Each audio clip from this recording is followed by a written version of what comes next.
Irish beef stew.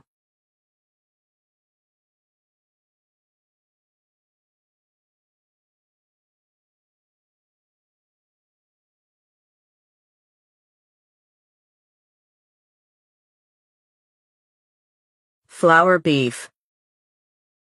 Fry onion in beef droppings.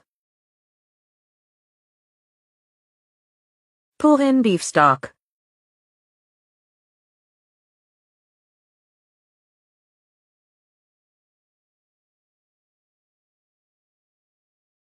Add Maggi.